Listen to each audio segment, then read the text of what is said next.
Selamat pagi Bapak Ibu dan saudara-saudari yang dikasihi Tuhan.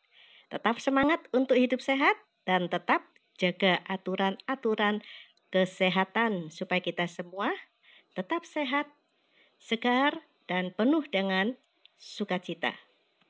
Bacaan kita pagi hari ini diambil dari Markus pasal 2 ayat 3 dan 4. Ada orang-orang datang membawa kepadanya seorang lumpuh digotong oleh 4 orang. Tetapi mereka tidak dapat membawanya kepadanya karena orang banyak itu. Lalu mereka membuka atap yang di atasnya.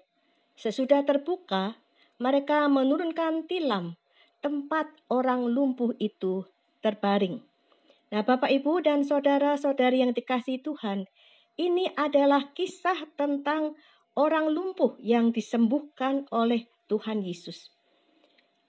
Ada seorang yang lumpuh, dibawa oleh 4 orang temannya, diusung dengan tilam untuk pergi ke rumah tempat di mana Yesus sedang berada di sana. Kita semua tahu pasti mengapa 4 orang ini membawa temannya yang lumpuh menjumpai Yesus. Tentu supaya orang yang lumpuh itu mendapatkan kesembuhan, bukan? Namun sayang, rumah itu sangat penuh. Banyak orang datang berkumpul di rumah itu untuk mendengarkan Yesus.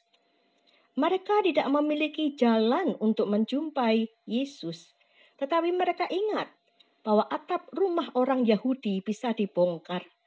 Karena itu, 4 orang ini kemudian berjuang untuk naik ke atap rumah tersebut dengan membawa temannya yang lumpuh tetap ada di atas tilam. Ini bukan perjuangan yang mudah, perjuangan yang sangat berat, karena orang lumpuh yang ada di tilam itu bisa terjatuh apabila 4 orang temannya tidak berhati-hati. Nah, ketika mereka sudah di atas atap, mereka kemudian membongkar atap itu dan menurunkan tilam tempat di mana orang lumpuh itu terbaring tepat di depan Yesus.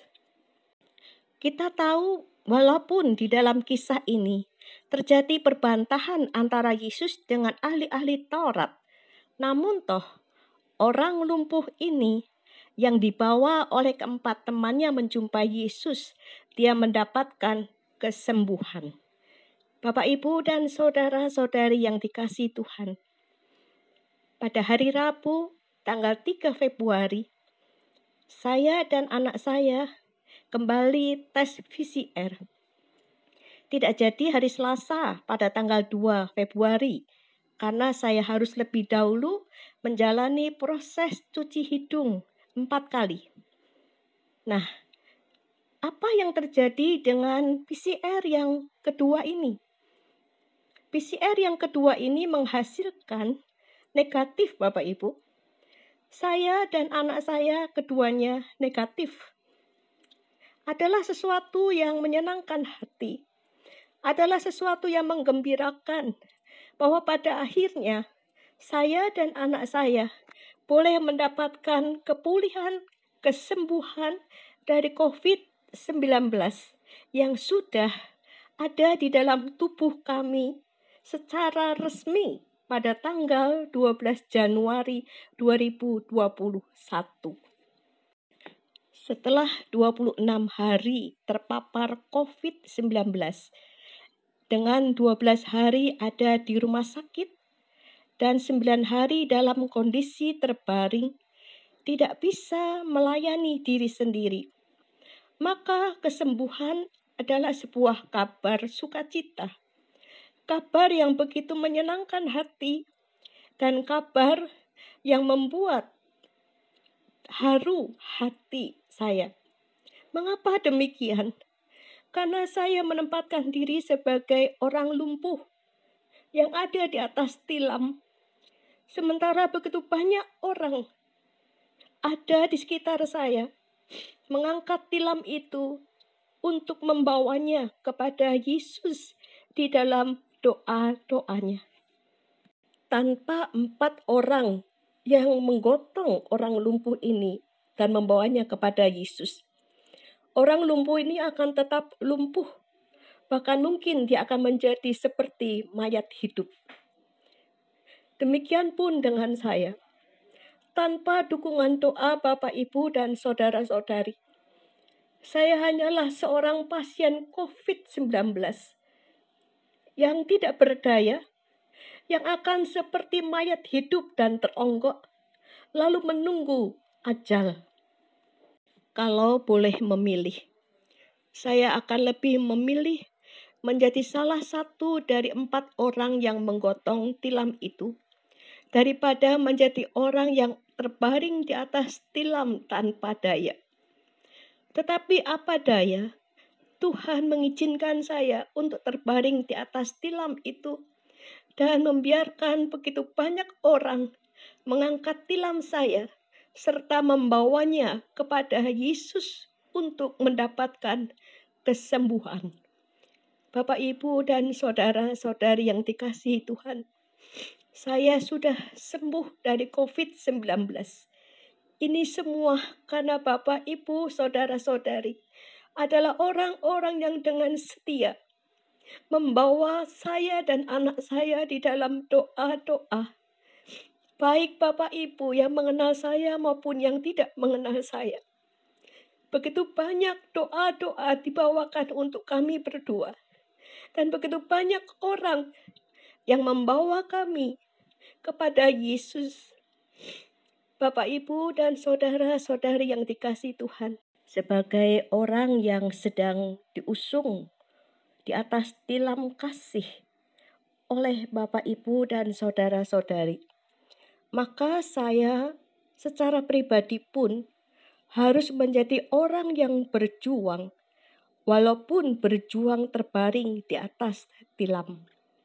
Salah satu perjuangan yang tidak mudah untuk saya lakukan adalah terus untuk membangkitkan semangat di dalam diri saya. Saya bertekad untuk tidak menangisi dan mengasihani diri saya sendiri. Tetapi saya harus terus bangkit dan menjadi kuat. Karena itu, Bapak, Ibu, dan saudara-saudari yang dikasihi Tuhan, mohon maaf karena saya tidak menerima emosi menangis. Saya kan masih hidup, Bapak, Ibu, ya kan? Dan saya masih terus diperjuangkan untuk hidup. Karena itu saya selalu menyarankan mengganti emosi menangis itu dengan emosi tertawa. Karena hati yang gembira adalah obat. Karena hati yang bahagia itu membuat imun menjadi naik. Itulah perjuangan yang sulit untuk saya lakukan. Seorang diri di dalam kamar tanpa teman untuk berbicara. Tetapi sungguh bersyukur karena Bapak dan Ibu, saudara-saudari, tidak hanya mendukung di dalam doa, tetapi dengan setia memberikan semangat juga melalui WA grup yang ada di GKI Ngupasan. Dan secara japri bagi Bapak, Ibu, saudara-saudari yang di luar GKI Ngupasan. Ini adalah kekuatan yang terus setiap hari harus saya tambah dan tambahkan lagi, supaya dengan demikian saya dan Bapak, Ibu, saudara-saudari sama-sama berjuang untuk bertemu dengan Yesus dan mendapatkan kesembuhan. Bapak, Ibu, dan saudara-saudari yang dikasihi Tuhan, ribuan ucapan terima kasih dari saya tidak akan pernah bisa membalas kebaikan Bapak, Ibu, dan saudara-saudari. Tapi saya yakin dan percaya Tuhan yang hidup yang kita sembah tidak akan pernah berdiam diri melihat perjuangan Bapak, Ibu, dan saudara-saudari untuk mengusung saya mencari kesembuhan di dalam Yesus Kristus.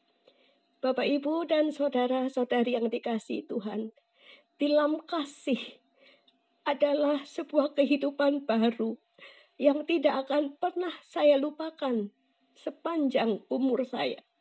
Bapak, Ibu sudah mengusung saya di dalam tilam kasih. Bapak, Ibu sudah membawa saya kepada Yesus di dalam tilam kasih melalui doa-doa itu. tilam kasih ini menjadi penghubung di antara kita dengan Tuhan. Biarlah tilam kasih ini menjadi sebuah tanda cinta dari kita, dari Tuhan Yesus di dalam setiap kehidupan kita. Bapak, Ibu, dan saudara-saudari yang dikasihi Tuhan, COVID-19 menunjukkan kepada saya betapa besar cinta kasih yang sudah saya terima dan tidak akan pernah sanggup untuk saya balas kepada Bapak, Ibu, dan saudara-saudari. Karena itu saya menyerahkan semuanya ke dalam tangan Tuhan. Karena saya yakin dan percaya bahwa setiap dari kita adalah biji mata kesayangan Tuhan. Sekali lagi terima kasih Bapak, Ibu, dan saudara-saudari untuk setiap doa, dukungan, support, dan cinta kepada kami. Selamat pagi, Tuhan beserta kita. Amin.